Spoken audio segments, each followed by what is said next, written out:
Olá, gente. Vamos para mais uma aula de propriedades coligativas, nossa aula 5 de propriedades coligativas, né? No vídeo anterior falamos de tonoscopia, né? Que é a nossa propriedade coligativa que está relacionada com a pressão de vapor, né? Basicamente isso. E hoje vamos falar de uma outra propriedade coligativa. Só que antes disso, eu vou voltar lá na tonoscopia para explicar uma coisa que eu acho que no vídeo anterior não ficou muito legal, tá? Que é sobre o efeito tonoscópico. O efeito tonoscópico, ele vai ser, o nosso efeito relacionado com a diminuição da pressão de vapor.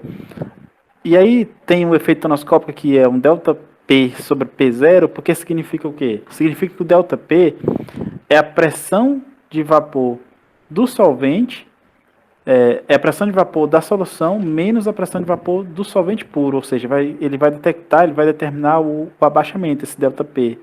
Esse delta P vai ser uma medida do abaixamento em relação ao P0. Quem que é o P0? Pressão de vapor do solvente puro. Então, esse efeito tonoscópico vai me determinar o abaixamento em relação à pressão de vapor inicial do solvente puro. Por isso que é delta P sobre P0. E aí, o lado direito da fórmula é KT vezes W. Né? O KT é a constante tonoscópica, que as questões geralmente vão dar, e o nosso W é a nossa molaridade, beleza? Do soluto em relação à massa do solvente. Molaridade é número de mol do soluto dividido pela massa do solvente em quilograma, que a gente já viu, tá? Então, eu achei importante eu voltar aqui para falar sobre isso, porque pode ficar alguma dúvida para quem está assistindo o vídeo. Tranquilo? Então, vamos agora para a nossa aula de hoje. A nossa aula de hoje vai falar de outra propriedade coligativa, que é a propriedade coligativa chamada de ebulioscopia. A propriedade coligativa ebulioscopia está relacionada com a ebulição de líquidos puros. Tá? Então, ela está relacionada, quando eu falo de ebulioscopia, ela está relacionada com a temperatura de ebulição de líquidos puros, tá? TE, temperatura de ebulição, tá?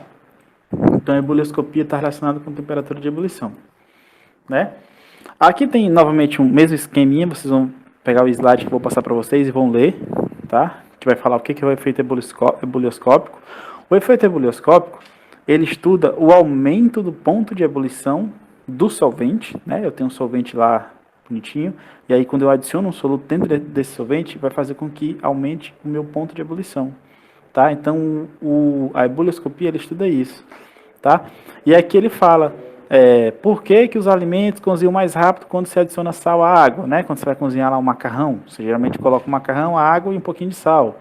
Vai cozinhar a batata, coloca água, sal e a batata para cozinhar. Aí, geralmente, quando você adiciona um sal à água, geralmente ela ferve a uma temperatura acima de 100 graus. Porque a gente sabe que a água pura, né, solvente puro, a água, na nossa pressão de 1 atm, a nível do mar, ela ferve a 100 graus. Só que quando adiciona o sal, ela ferve a uma temperatura acima de 100 graus. E essa diferença de temperatura em relação a 100 graus, ou seja, essa diferença de temperatura dela acima de 100 graus, é justamente o efeito ebulioscópico, tá? Que é justamente esse aumento da temperatura de ebulição. Beleza? O fenômeno da ebulioscopia, ele é muito similar ao fenômeno da tonoscopia. Está relacionado com as interações das moléculas de soluto com solvente, que faz com que as moléculas de soluto tenham mais dificuldade para escapar para a fase de vapor. Se ela tem mais dificuldade para escapar para a fase de vapor, mais dificuldade ela vai ter em entrar em ebulição, que é a passagem da água da fase líquida para a fase de vapor. Se ela tem mais dificuldade, significa que maior será a temperatura com que ela irá passar da fase líquida para a fase de vapor. Tá? Então, resulta que ela vai ter mais dificuldade para passar. Então, a temperatura com que ela irá entrar em ebulição será maior, já que ela vai ter mais dificuldade para passar de uma fase para outra, né? E aí, aqui a gente tem a nossa expressãozinha, né, da ebulioscopia, que é um delta θ E, ou pode ser um delta TE, ou seja, aqui é uma variação de temperatura, né, o efeito ebulioscópico, delta TE, tá? Delta lambda E, que é a temperatura de ebulição da solução menos a temperatura de ebulição do solvente puro, tá? Sempre lembrando, o índice 2, lá das soluções, está relacionado com solvente. Quando não tem índice, está relacionado com a solução. Beleza? Então, o efeito ebulioscópico é essa medida essa diferença de temperatura. É a diferença de temperatura da solução menos a diferença de temperatura... é a diferença de temperatura da solução pela diferença de temperatura do solvente puro. É o nosso delta θ E. Que é justamente o efeito ebulioscópico, tá? Lembrando que o efeito ebullioscópico, no caso o nosso ΔT, delta θ E, ele vai ser igual, tá? Continuando a fórmula, vai ser igual a nossa constante ebullioscópica, né? Vezes a molaridade, que tinha ficado faltando, tá? O resto da fórmula. Então, o aumento da temperatura do ponto de ebulição do solvente é igual à constante ebullioscópica versus a molaridade da solução, tá? Que justamente está aqui embaixo, ó, eu estou vacilando, está aqui embaixo a nossa expressão já, ó, né? Nossa expressãozinha completa está aqui embaixo, tá? Eu já tinha colocado, eu estou cego, tá? Beleza? E aí a gente tem que lembrar, quem é o KE? Constante ebullioscópica. Quem é o W? Molaridade da solução. E quem é o delta θE? É a diferença de temperatura de ebulição da solução e do solvente puro. Beleza? Então, essa é o nosso conceito de ebullioscopia, ou propriedade coligativa chamada efeito ebullioscópico. Tá? Aqui também mostra um gráfico, né? Que mostra como que é o comportamento do solvente puro em relação à solução, né? E aí ele mostra que realmente você tem um aumento do ponto de ebulição, né? Você tem o ponto de ebulição do solvente puro, tá aqui. E o ponto de ebulição da solução tá aqui, ó. Então percebe que teve um aumento, que é esse aumento ΔE aqui, que é o mesmo aumento delta lambda E, tá? Esse aumento aqui que eu estou mostrando, ó, de temperatura, é esse mesmo que é pego aqui na fórmula, tá? É o mesmo, essa diferença de temperatura do solvente puro em relação ao solvente da solução, tá? E aí aqui tem duas questões para a gente fazer rapidinho. Por que eu estou falando rápido aqui de ebullioscópico? Porque a ideia das três propriedades coligativas é igual, só vai mudar o fenômeno. Então a primeira, que é a tonoscopia, eu expliquei um pouquinho mais detalhada. Já a ebullioscopia e a crioscopia, que será a próxima, eu vou explicar super rápido, porque um está relacionado com o outro, só vai mudar a fórmula. Aliás, a fórmula muda só a parte do primeiro membro da equação, o segundo nem muda, é basicamente igual. Vai mudar a constante, obviamente, né? Aqui tem uma questãozinha para a gente fazer e tentar aplicar os conceitos que foram vistos aí ao longo das propriedades coligativas. Seguinte, a primeira questão, essa da esquerda aqui, é uma questão da Universidade Federal do Pernambuco, UFPE, né? Uma questão que caiu no vestibular de lá. Fala assim, ó, foi observado que o cozimento de meio quilo de batatas em 1 litro de água é mais rápido se adicionarmos 200 gramas de sal de cozinha. 200 gramas de sal à água do cozimento. Então ele está falando isso, né? Eu vou reler de novo, porque ficou meio confuso, ó.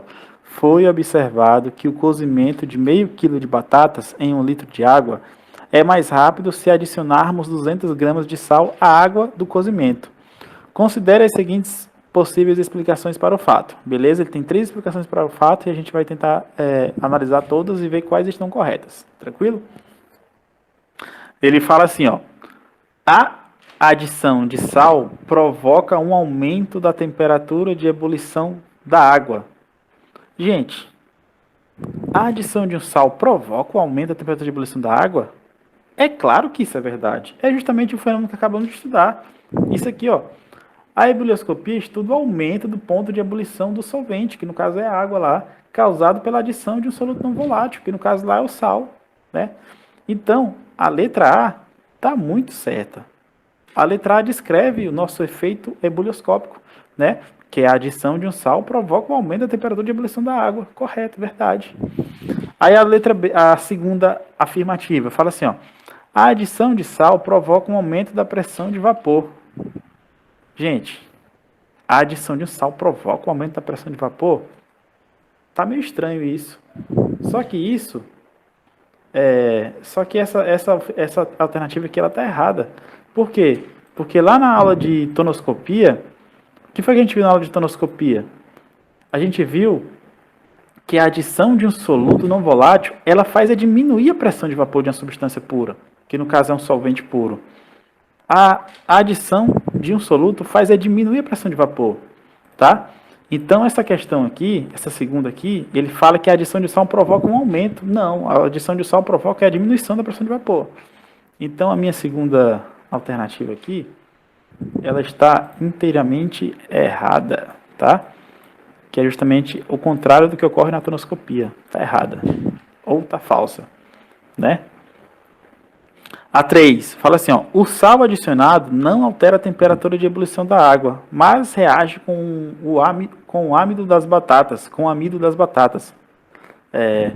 Tá? A gente sabe que a batata ela tem carboidrato, é formado de tem um amido, né? E ele diz que o sal reage com o amido, mas não altera a temperatura de ebulição. Não, isso aqui está falso, está errado, né? A gente sabe que a adição do sal altera sim a temperatura de ebulição. E altera como? Aumenta, né?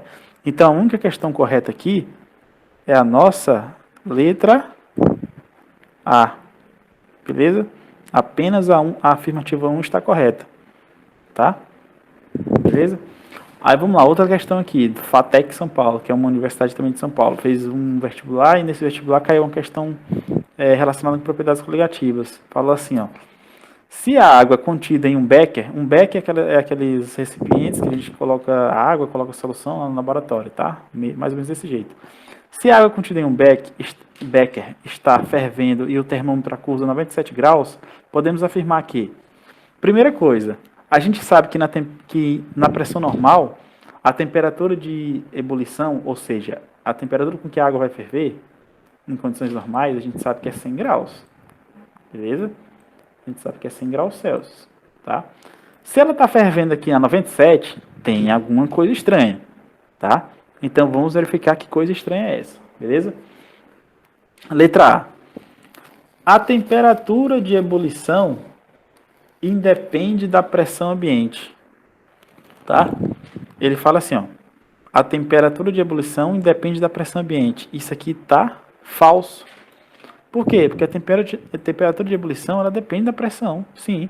A gente não viu que a água ferve a uma temperatura menor quando ela está lá no Monte Everest, que tem uma pressão menor do que cidades a nível do mar, onde a pressão é 1 atm. Então a temperatura de ebulição depende da pressão. Então a letra A está correta, que ele fala que ela independe, né?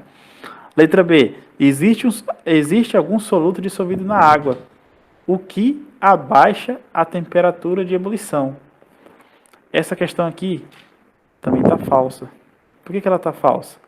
Porque se existisse algum soluto dissolvido na água, ele não ia fazer abaixar a temperatura de ebulição. Ele ia fazer era aumentar a temperatura de ebulição. Beleza? Então a letra B está errada. Porque a letra B está ao contrário do que fala esse item 1 aqui da questão anterior, que é do efeito tonoscópico. Ou que é do efeito ebulioscópico. O efeito ebulioscópico ele fala que se eu adicionar um soluto, eu vou aumentar a temperatura de ebulição. E a letra B está dizendo que eu vou abaixar. Que história é essa? A letra B está errada. Tá? Aí a letra C fala assim, nessa temperatura, que no caso é 97 graus Celsius, a pressão de vapor da água é menor do que a pressão ambiente. Tá? Então ele está falando que nessa temperatura, a pressão de vapor da água é menor do que a pressão ambiente. Vamos analisar com calma aqui essa questão, beleza? Essa alternativa, vamos pensar bem.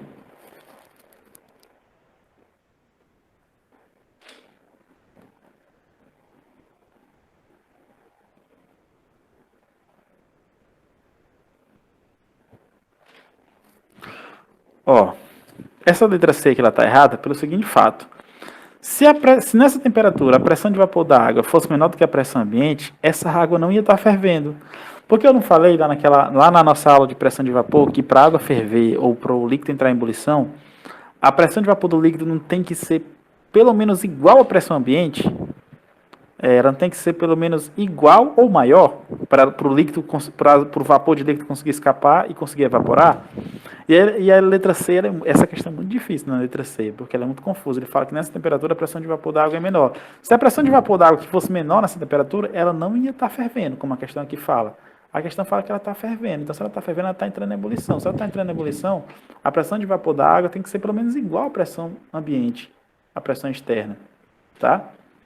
Então, a letra C está errada, porque ela fala que a pressão de vapor da água é menor. Não, ela tem que ser igual ou maior. Então, a letra C está falsa, beleza? Mas é difícil, faz a gente pensar. Letra D. Nessa temperatura, que é a temperatura de 97 graus, estão sendo rompidas ligações intermoleculares interiônicas.